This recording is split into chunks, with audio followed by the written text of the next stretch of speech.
Okey anak-anak semua, sebelum kamu pulang ke rumah, ada satu tugasan penting yang cikgu nak bagi pada kamu, iaitu sebelum kamu pulang, kamu dikendaki untuk pergi ke perpustakaan untuk dapatkan bahan rujukan tentang tugasan yang diberikan. Boleh?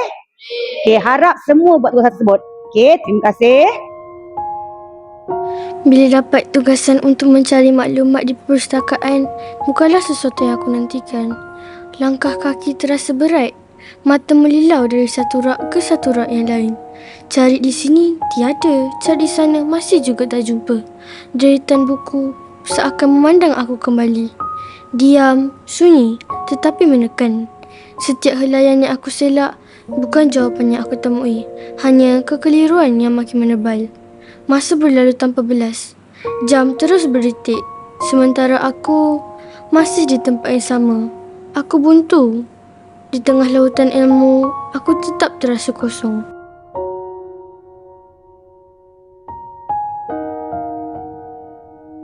Namun, detik ini benar-benar mengubah sudut pandangan aku dalam mencari buku. Dalam kekusutan itu, aku tersedar selepas hujan, pasti ada pelangi.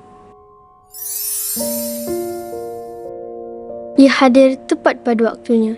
Saat aku tenggelam dalam lautan glosari dan ribuan helaian ilmu yang seakan tiada penghujung.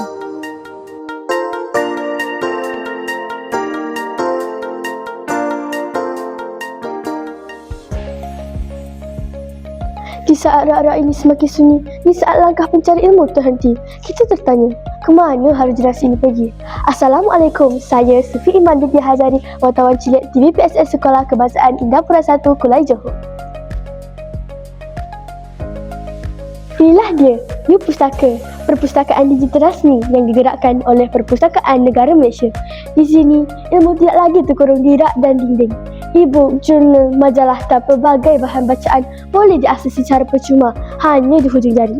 Kerana kita percaya ilmu di hati, teknologi memperkasa generasi. Di U Pustaka tersedia lebih daripada 5 juta naskah e-book, majalah, novel dan pelbagai bahan bacaan lain. Semuanya hanya di hujung jari anda. Daripada bahan ilmiah, karya sastera hinggalah kepada bacaan santai. Setiap satu disusun untuk memenuhi keperluan pembaca masa kini. Menariknya, koleksi ini merangkumi pelbagai bahasa, membuka ruang kepada semua golongan untuk meneroka dunia ilmu tanpa batasan. Cukup mudah, daftar akaun anda, pilih bahan bacaan yang diinginkan, tekan pinjam dan dalam sekelip mata, bahan tersebut tersedia untuk dibaca di mana sahaja pada bila-bila masa. U Pustaka memudahkan akses, mendekatkan ilmu untuk semua. Bersama saya sekarang, Puan Nadia, Pembantu Khidmat Am Perbadanan Perpustakaan Negeri Johor. Terima kasih kerana telah menerima kunjungan kami. Boleh saya tanya apa maksud U Pustaka? Terima kasih kerana menjemput saya. Okey, perkhidmatan U Pustaka adalah perkhidmatan perpustakaan digital negara yang boleh diakses oleh seluruh rakyat Malaysia melalui portal rasmi di U Pustaka. Dan yang paling penting sekali adalah percuma untuk seluruh rakyat Malaysia. Oh, begitu. Mesti seronok dan banyak faedah kepada generasi muda macam kami. Boleh Puan nyatakan mengapa membaca ini penting kepada generasi-generasi kami? Okey, terima kasih untuk soalan itu. Boleh. Membaca memang sangat penting untuk generasi seperti adik-adik yang sekarang ni lah. Memang sangat-sangat penting kerana yang pertama, kita boleh meningkatkan ilmu pengetahuan. Yang kedua, daripada membaca, kita boleh menjana banyak sangat idea-idea baru yang kita boleh gunakan untuk kita punya masa hadapan lah. Dan yang ketiga, selain daripada itulah, membaca boleh membentuk sahsiah diri kita untuk jadi yang lebih baik dan memupuk nilai murni. Selain daripada itu, dia juga boleh mengurangkan stres dengan buku-buku yang kita baca. Terima kasih Puan. Sama-sama.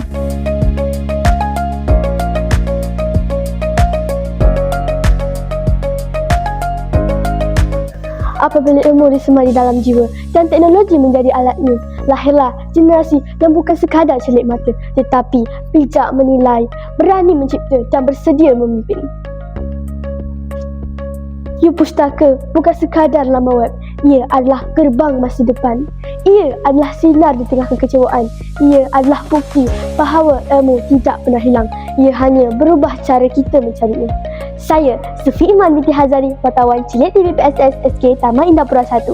U Pustaka, ilmu di hati, teknologi memperkasa generasi. Semoga berjumpa lagi.